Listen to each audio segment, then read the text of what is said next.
because this is planning and strategies. This is how we can think of what we are going to be doing as teachers, actually. As teachers, our main goal is here at the center: effective lesson or effective lesson plan. Because if we have an effective lesson plan, then we'll be able to deliver, we'll be able to hopefully transfer that skill or information to our students. And what is that effective lesson plan? How do we say that our plan is effective or not? Very common, and probably you've heard this many times. It has to be student centered. As teachers, when we go to our classrooms, when we prepare lessons, activities, we don't think of ourselves. We think of our students. Are our students going to enjoy this activity? Are our students going to make use of this lesson? Is this relevant, meaningful to my students? You know, that's what we have in mind always. So having said that, when we say it's student-centered, of course, it has to be contextualized. There must be a theme to what we are teaching. Because without a theme, a student cannot picture out what's the use of this lesson in real setting.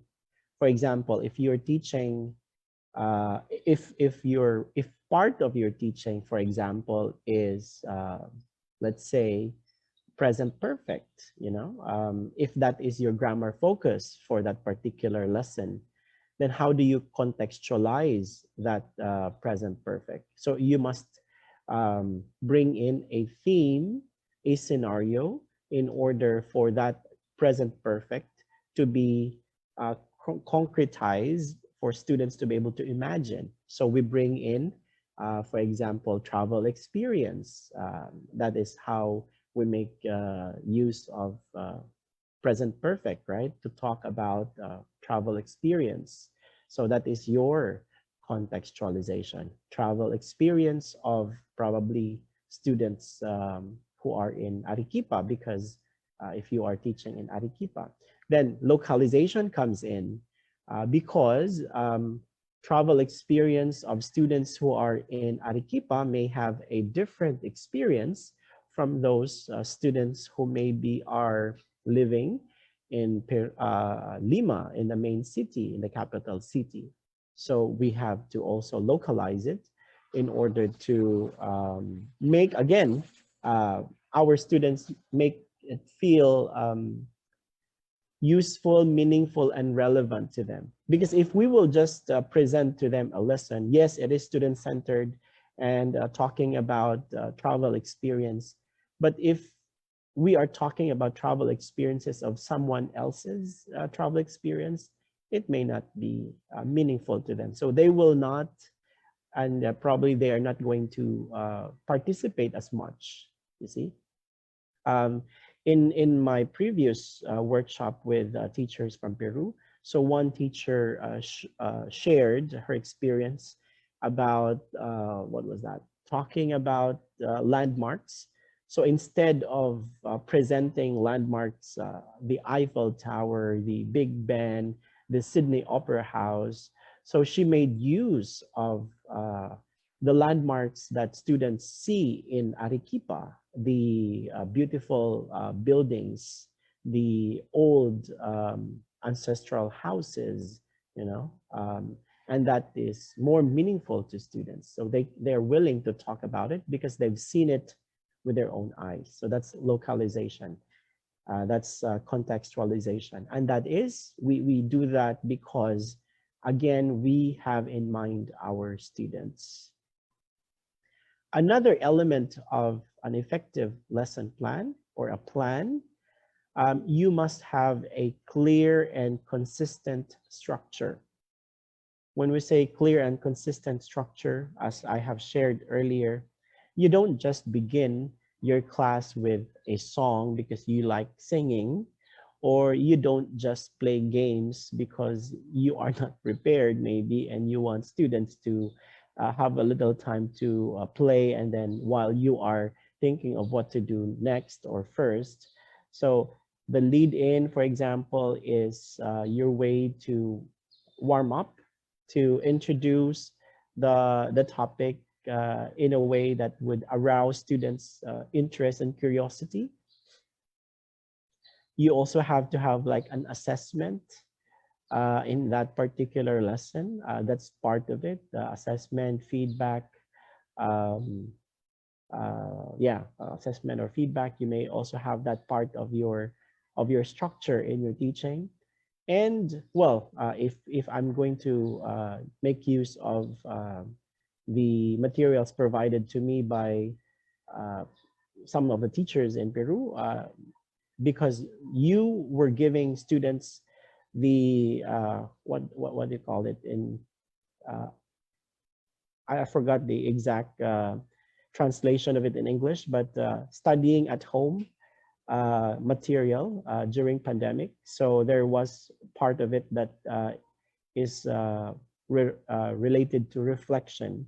So students must reflect to check if they have studied. Yes, thank you, Janet. Aprendo en Casa material. So in the Aprendo en Casa material, Janet is such a big help. Thank you very much. Um, in the structure there shows that there is self-assessment, and then there is reflection at the end, because that is to check if students themselves um, can can uh, can check if they have learned something after doing certain activities, and that's part of the structure. Of course, you have your opening and closing routine. If this is a face-to-face classes, you must have your opening and closing routine. What do we mean by opening and closing routine? Opening, the very basic greetings, I don't know, checking of attendance, uh, house rules or your rules in in your classroom, and then checking of homework or the things that you ask your students to prepare and bring the day before. That's what you do in the opening.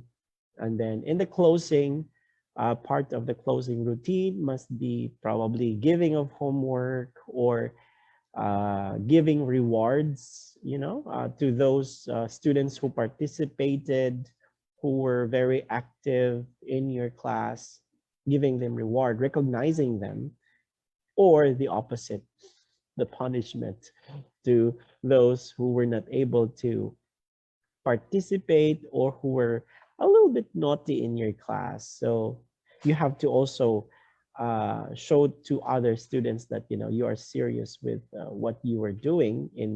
If you say that I will give you extra homework if you're not nice, if you speak uh, most of the time our native language, then they must be, uh, well, sorry for the term, punishment, reward and punishment. And we do that towards the end. So that's part of closing routine. And that's what I mean by clear, consistent structure. You may have your own structure depending on what is um, given to you, whatever is instructed. But what's important here is you make it consistent and clear, especially when we are teaching young learners. The more that we have to be consistent and clear to our young learner students. And the third element of creating and preparing an effective lesson plan, activities. Our activities must be specific and observable. When we say specific and observable, we, in our planning, we use action verbs or words.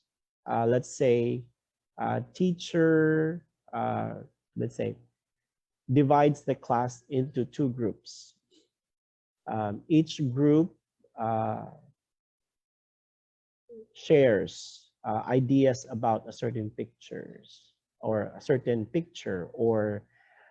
present what they have created. So present, uh, share, demonstrate. These are specific observable action words. We avoid using generic words like to understand, to comprehend, because these are not so clear um, action words. It would be difficult to measure these words in the actual um, minute by minute assessment of your lesson. These words are the things we look at as students perform um, in our class. So we can tell if they are following, if they're doing, if they're learning or not. Because if we see that they are not doing it, then we can say, oh, this part of the lesson, the activity, is not so effective that I've created.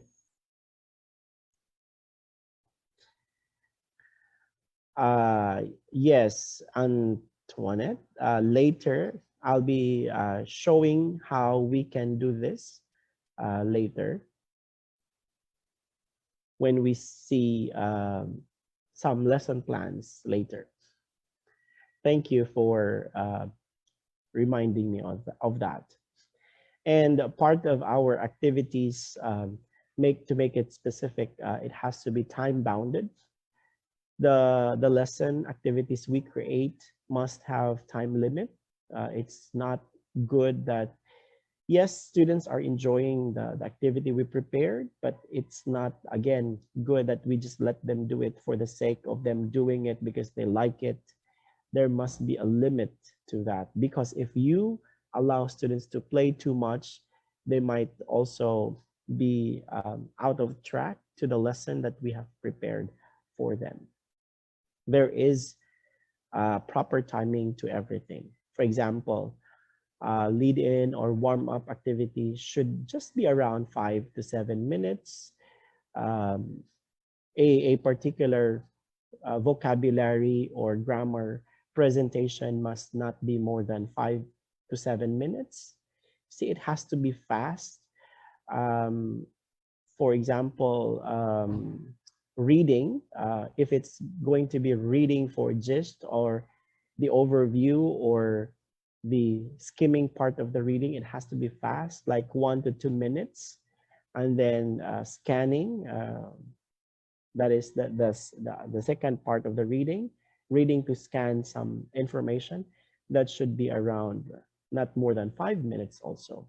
And it has to be um, with activities, when students are reading, they must do something. They don't just read for the sake of reading, but read and do an activity so that we can see and say that they are reading properly or that they are getting what they're reading. And there is time for that, because if we allow them to just read and read for like 30 minutes, we might be dragging the lesson and it becomes boring. And part again of activities, there must be interactions.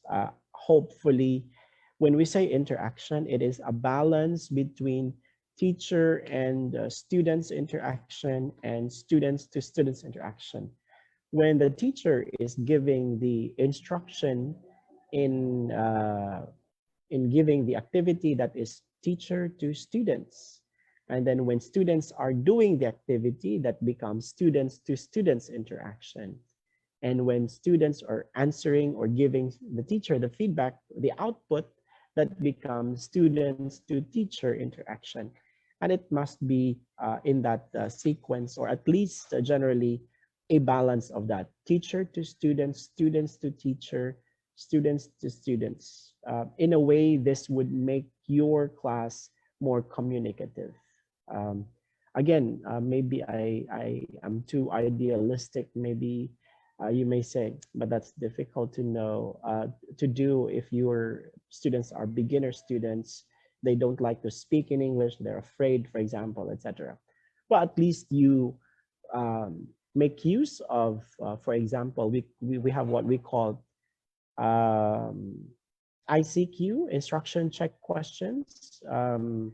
By throwing questions to your students, they answer yes or no or simple one word answer. That's already an interaction.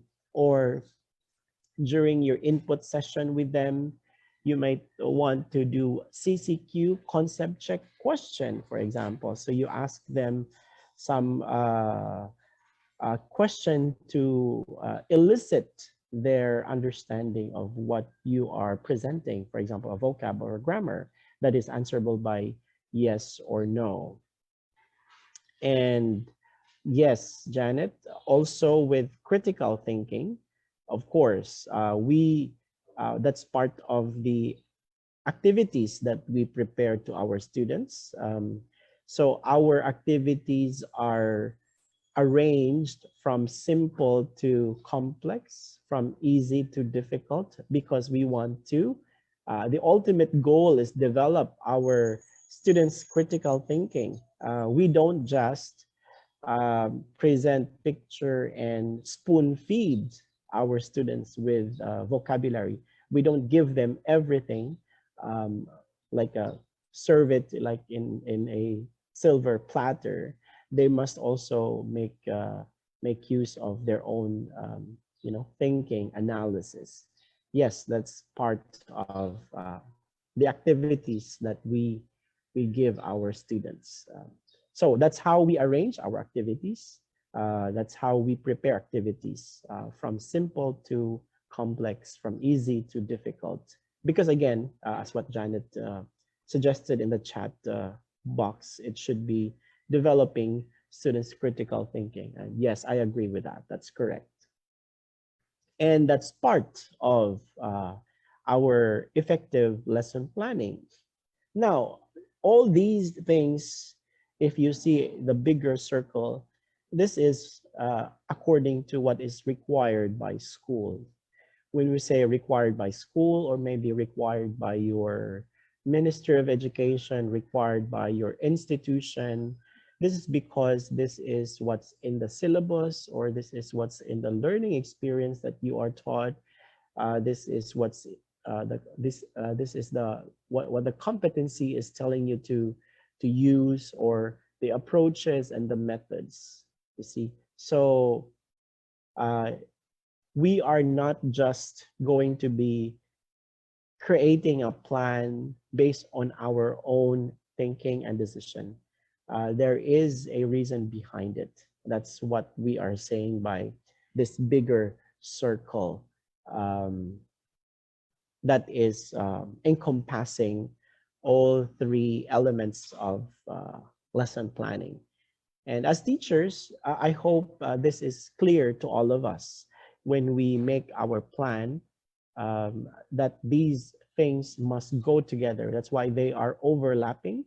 The green circle, the red circle, and the blue circle, they are overlapping because uh, you cannot have an effective lesson plan without clear, consistent structure, or without a structure even.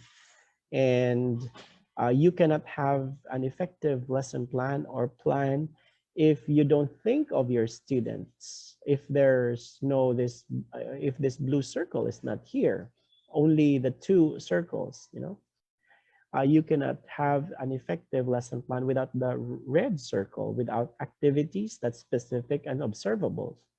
If your activities are vague, are not clear, that won't be effective, you see. Of course, I'm not saying that your activities must be perfect. Not all activities can be perfect in the beginning. There may be some problems along the way. We create activities and sometimes it may not work. But the point here is there are activities, and maybe there is activity A and then plan B and plan C. If one activity didn't work, then you must have another activity, a backup activity, to support the other activity that didn't work. And that's part of your planning. That's part of um, our effective lesson planning.